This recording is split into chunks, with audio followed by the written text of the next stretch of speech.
Yes, it certainly is. Someone just called to tell me it was a long distance from Atlanta, Georgia. Hello folks, today I thought we'd take a little look at the DVD release history of everybody's favorite comedy duo, Laurel and Hardy.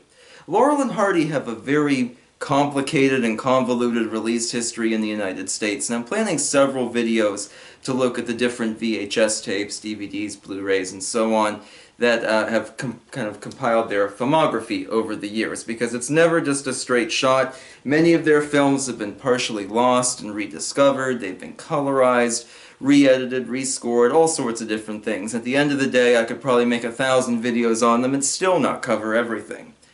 The UK and Europe tend to get really good, big box set releases of Laurel and Hardy, but as we'll see today, never really been the case in the United States. So I thought let's look at some of the releases that came out on physical media over the past 20 years or so, see what was available on VHS at the time, and kind of figure out where the future of Laurel and Hardy physical home media is heading. So come on along and twiddle your tie with me. I think we'll have some fun. So in the early 2000s, there were only a couple Laurel and Hardy individual DVD releases. Sons of the Desert came out paired with select short films. Here's Way Out West and Blockheads 2 feature with the bonus short Chickens Come Home. But there are only a couple releases like this. I really don't want to talk about ones like this today. I want to look at the bigger, more substantial box sets. But the problem with having so few DVD releases at this time were all those old VHS tapes from the 80s and 90s were suddenly in really high demand. So people were going crazy looking for used copies of the Video Treasures cassettes, which are actually really nice. I'll do a video on these someday. They have little supplemental in-box booklets there. They have a promo for Sons of the Desert. They have some film footage with Lois Laurel talking about home movies her dad and Oliver had taken back in the 30s and stuff. And there were gold releases, silver releases, and also red releases. And again, even in the 2000s, these tapes could sell for a pretty penny on eBay. But perhaps even more expensively were the Nostalgia Merchant tapes from the 80s. I've talked about the Pardon Us VHS tape in one of my previous videos. There's the Our Relations tape. But because these hadn't been released elsewhere in any form, sometimes not even on VHS again, their movies were really commanding a pretty high premium. I remember as a teenager saving up to buy these on eBay because they weren't cheap. You'd be paying at least $20 per tape if you were lucky. Most of their short films made it to VHS as well. Nostalgia Merchant took care of that. The problem with these Nostalgia Merchant copies, a lot of them are re-edited, a lot of them are in really poor quality. You know, they were good to have at the time because there was really no alternative, but they have definitely aged very badly. I have the complete set of 9, and there are a few other short films that float around on other releases. But let's pick up with DVDs. So we have a couple, one or two movie, couple short DVDs. Let's look at something with a little more substance to it. From TCM Archives, here's The Devil's Brother from 1933, also known as Fra Diavolo, and Bonnie Scotland from 1935. Bonnie Scotland, very underrated. That's a really fun movie of theirs. They do a great dance at the end. This release from TCM Archives not only featured those two films in pretty good quality, but also had a bonus disc with kind of rare or uncommon Laurel and Hardy appearances. So, Fra Diavolo, pretty good movie. It's an opera, so if you dislike the opera, I get it. Bonnie Scotland, as I said, very underrated. The bonus clips were from films that were either not available or very rare at the time. So we saw, for example, their clip from 1929's Hollywood Review, where they do a magic show skit. This movie had never been released to VHS, so that definitely made the clip on that Laurel and Hardy DVD pretty rare. They have clips from Pick a Star, from Hollywood Party, which at the time was only released on VHS. And something that I think is still exclusive to this release, a clip from the Rogue Song, the lost 1930 color opera film that they co-starred in. They were in it kind of as comic relief. You can find reconstructions in several of the lost scenes, kind of like individual moments on YouTube. I think only one of Laurel and Hardy's scenes survives intact, and that's what's included here. Their tent blows away, so they hide in a cave and realize a bear is in there as well. It's a nice release. TCM Archives, they did the Forbidden Hollywood set and whatnot. Or series, I should say, not just a set. And, you know, it's nice stuff. You can tell the people involved cared a lot about it. They made good content. And this also has the documentary Added Attractions, which talks about short film comedies throughout the 1930s and 40s, and even before that, actually, narrated by Chevy Chase. So a nice little set. 2 movies and some interesting bonus features. And it was reissued by Warner Archives, but I'm pretty sure they just kept the movies. I think they ditched that second disc. Near the end of their career, Stan and Ollie appeared in 6 films for Fox. And these were just, you know, cheapo B-movies, an hour long, nothing of great substance. They redid a lot of gags from their silent films and early sound films and stuff. And these films were not well liked. Stan Laurel famously hated them and said that they were, you know, just junk. And a lot of critics were very harsh on them. They did make money at the time. Audiences in the 40s liked them. So much so that 20th Century Fox actually kept their B division, their low-budget film division, open just to make these, that kind of thing. So pretty cool. But here's Volume 1 from 2006 with Great Guns, The Big Noise, and Jitterbugs. Great Guns was my favorite growing up. And The Big Noise is fun. I mean, it's stupid, but it's certainly enjoyable. Jitterbugs I'm touch and go on. And also as a documentary about Sons of the Desert.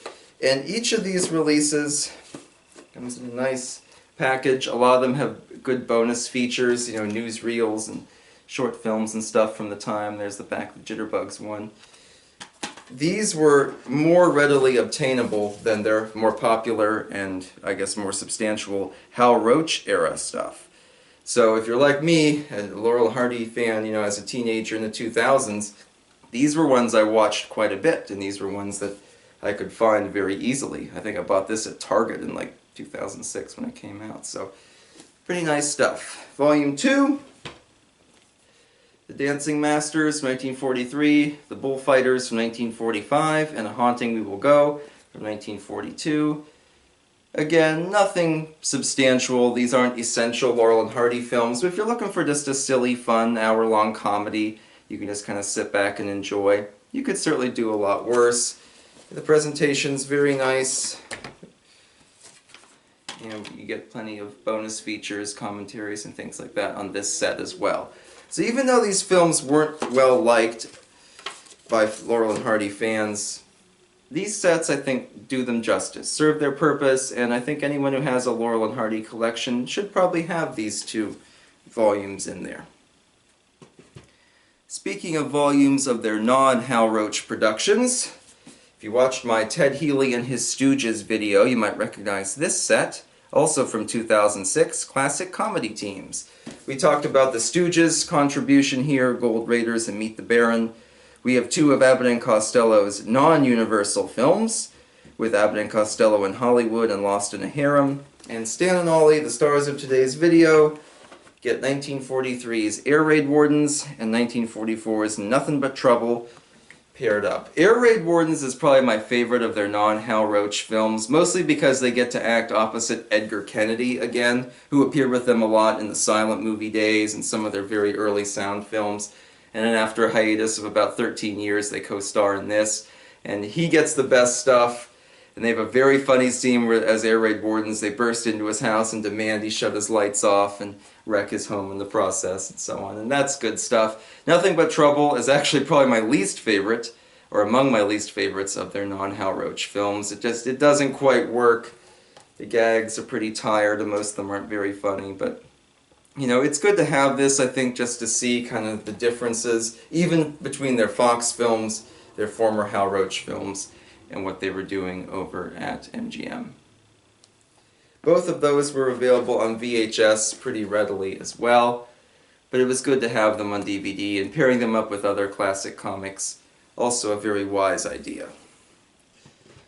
So the elephant in the room, whenever we talk about classic comedians or classic films, is always public domain stuff. So I thought, well, let's take an opportunity to showcase one public domain release. From 2003, here's the Laurel and Hardy collection. Has quite a bit of stuff in it. Starts with Utopia, the group's last film, also known as Atoll K or Robinson Crusoe Land, or probably about 1,500 other titles. The movie had a very troubled production and even more complicated release history. It's not very good in this form, and the print used for this DVD is in awful shape. But I will say people have done fan reconstructions and re-edits that have just been amazing, and really, I think, showcase that their last movie, which was universally regarded as a dud, at least had some potential. It could be up there with those Fox films as something that, yeah, it's not great tier stuff, but it's just fun, kind of simple silliness. It's good to have it here because, I mean, you have to at least have seen their last film, I think, to truly be a Stan Ollie fan.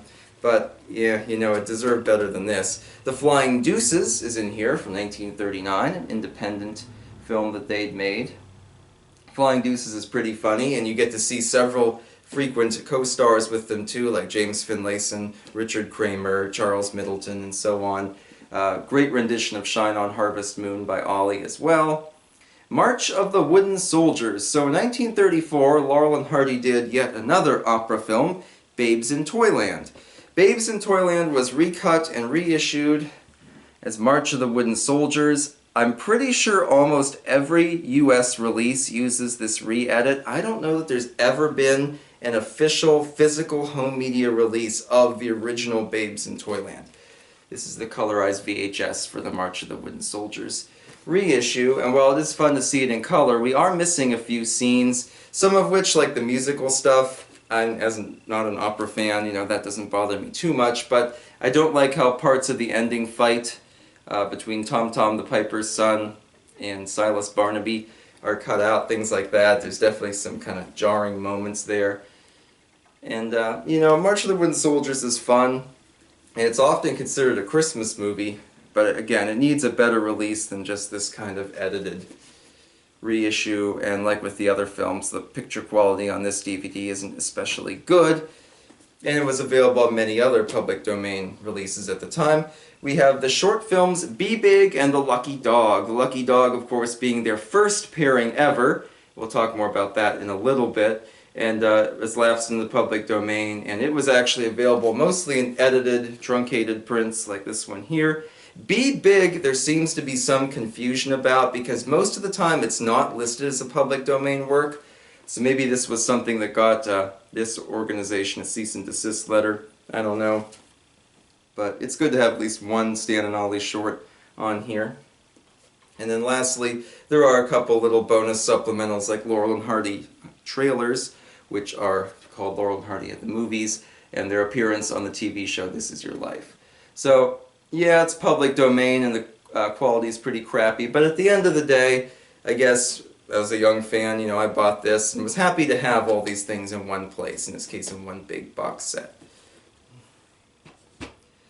So, after several decades of hunting down VHS tapes and enjoying those few collections, the US finally, in 2011, got a definitive, good quality, well-made Laurel and Hardy box set, and that was this one here. There are many videos on YouTube of people opening this up and analyzing it and whatnot, talking about what's in it. All 40 of their sound short films are here. Most of their feature films from between 1931 up through 1940. Babes in Toyland is absent, of course. Bonnie Scotland and Fra Diavolo, they're absent as well. But all the Hal Roach era stuff, including some of these ones we hadn't been able to get for decades on home video, like Our Relations here, finally made available. And then there are some very interesting bonus features here too. Notably the foreign dubs of many Laurel and Hardy, I shouldn't say dubs actually, but foreign versions of Laurel and Hardy films where they spoke Spanish or French. Often these had added scenes, probably the most famous one being Chickens Come Home, where there's a whole like vaudeville skit that goes on at the dinner party with entertainer Haji Ali. you know, doing some like fire-breathing tricks and stuff. That's not in the American release at all. So really interesting stuff. And there are a couple of fun supplemental bonus features. There are interviews with Laurel and Hardy fans, even ones like Dick Van Dyke and Jerry Lewis. There's some bonus short films, like ones they guest starred in, like On the Loose and Wild Poses, that kind of stuff. On the Wrong Track with Charlie Chase.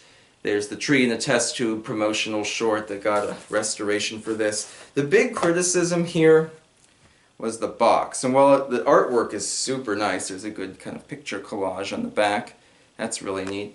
But the discs were placed, you see this is a book package, the discs were placed inside the pages. Actually, I'll show you. You can see where they label which disc is going in which slot there.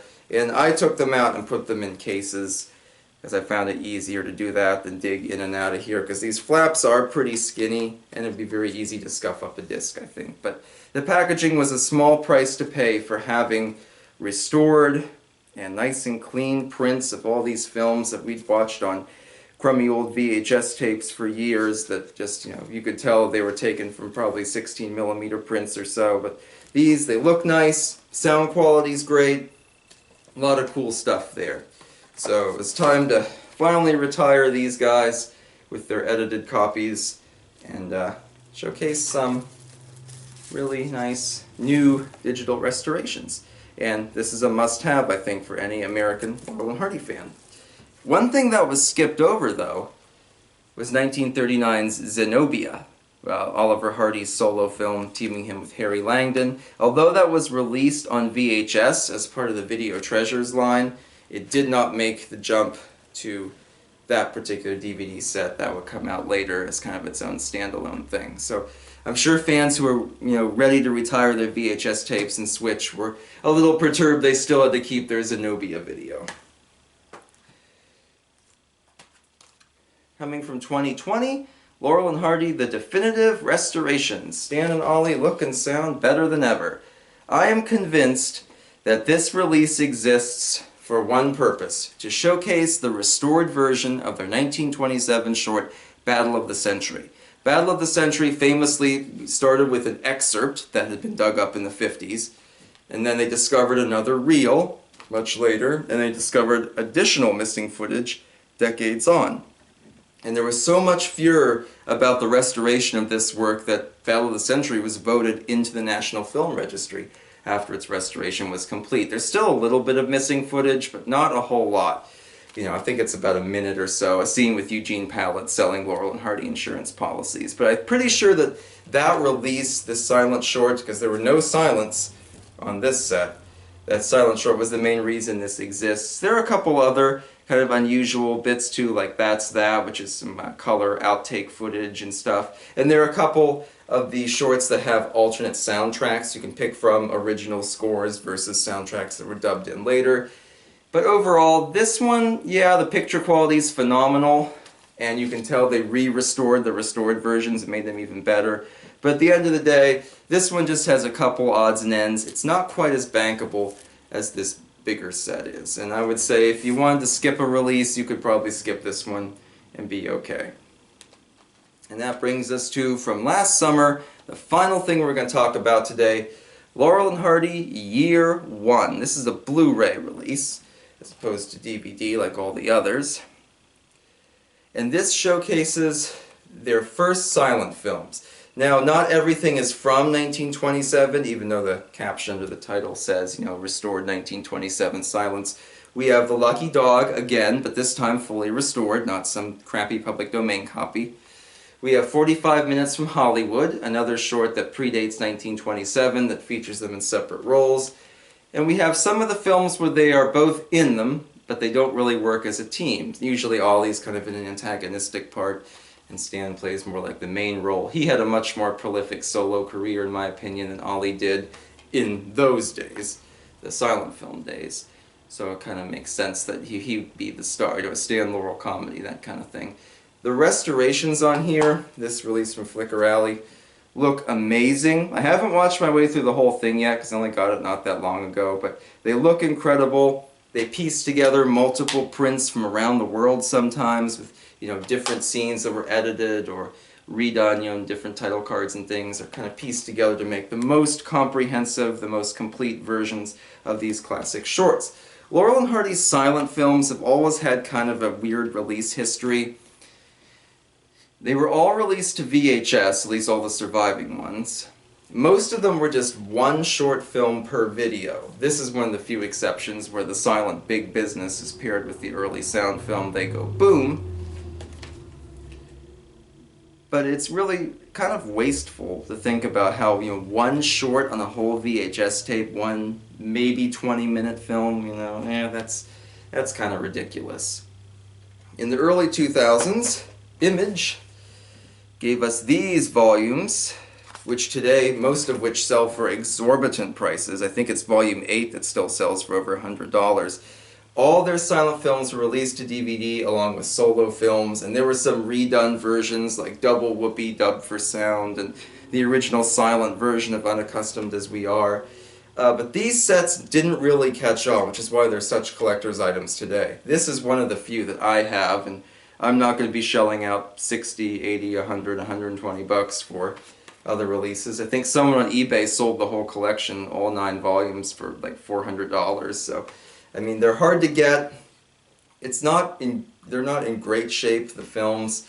You know, they're certainly restored enough to be watchable, but they're not anything to write home about. So it's nice to have a good selection of short films restored as best as they could be, and the price wasn't outrageous for this. I think I bought it for about 35, 40 bucks. I'm assuming that sometime now in 2024 we'll have Laurel and Hardy Year 2, get some of those 1928 classics like Two Tars and That's My Wife and Big Business and Their Purple Moment, things like that. But for now, this set will suffice, and it's a very nice one too, I must say. Flicker Alley, they always do good work. So that, my friends, is all we got for Stan and Ollie today. Please join me next week for a Beach Boys video, and until then, don't get into another nice mess. Thank you.